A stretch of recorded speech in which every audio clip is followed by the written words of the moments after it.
এখন আপনি আমার দিকে চাইতে আর গার বেহা করন লাগবে না। উনি বুদ্ধি করে আগে থেকে আর একটু ঘুরাইলাম, একটু ঘুরাই দাও। হ্যাঁ মাশাআল্লাহ, ঠিক আছে। আমিন কন জুড়ে ওয়াজ হলে হ্যাঁ নসাইয়া রয়েছে। হ্যাঁ কারবার হইব কেমনে কন আমিন কন। যেই কথাটা বলতেছিলাম, আমার পরিচিত এক মানুষ হঠাৎ করে অসুস্থ হয়ে গেছে। আমার আর কেউ খবর টবর দেয় নাই। একদিন আর ছেলে ফোন দিয়া কো হুজুর কেমন আছেন? আমি হ্যাঁ আছি ভালোই।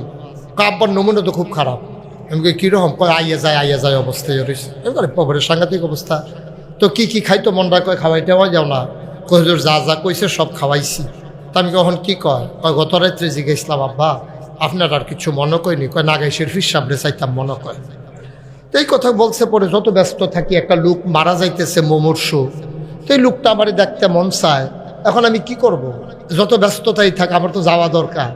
আমি যখন হাসপাতালে গেছি, যাওয়ার পরে ওনার বেডের পাশে আমার একটা চেয়ার দিছে।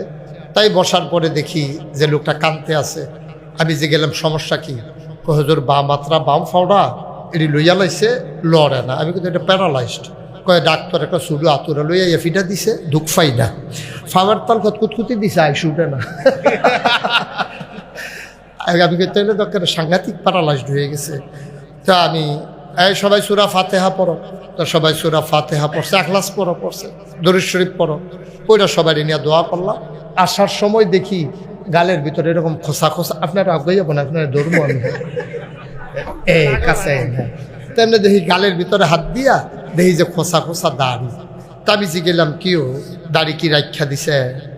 আগে দাড়ি কামাই রাখতো আর কি। আমি যখন গেলাম দাড়ি রাখা দিয়েছিলাম, কয় জি হুজুর। চিন্তা করলাম যদি মরে এই জায়গায় তো দাড়িটি লইয়ে মরি।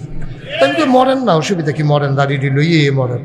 আমি দোয়া করে দিয়েছি, আল্লাহ দোয়া কবুল করছে, শরীরটা ভালো হয়েছে। মাসখানেক পরে রাস্তাতে আমার লোকে দেখা হয়েছে, দেখি কামাইয়া কুমাইয়া হমা। আমি কি তো আপনি আমার এটা কিতা কইলেন দিয়ে দাড়ি রেখে দিয়েছেন, কামাই লিছেন দিই। এবার আমার দিকে হাসি দেওয়া কই শরীরটা মাসাল্লাহ আগের থেকে ভালো হয়। তো শরীরটা যেহেতু ভালো, আর দাড়ি রাখবো কিন্তু আবার খারাপ হইলে আবার রাখবো আর কি। আমার আল্লাহ দুনিয়ার মানুষের মতো না। ও মুসলমান মন দিয়ে শুনুন, আল্লাহ যা বলেন তাই করে দেন, তিনি কখনো ওয়াদা খেলাফ করেন না। ও বন্ধু, তুমি তোমার আল্লাহরে চিনো নাই। আল্লাহ নিজেই নিজের পরিচয় তুলে ধরে বলেন, ইন্নাকা লা তুখলিফুল মিয়াদ। আমার আল্লাহ এমন আল্লাহ, তিনি যা ওয়াদা করেন, ওয়াদার খেলাফ করা আমার আল্লাহর জন্য শোভা পায় না, ঠিক কিনা? এই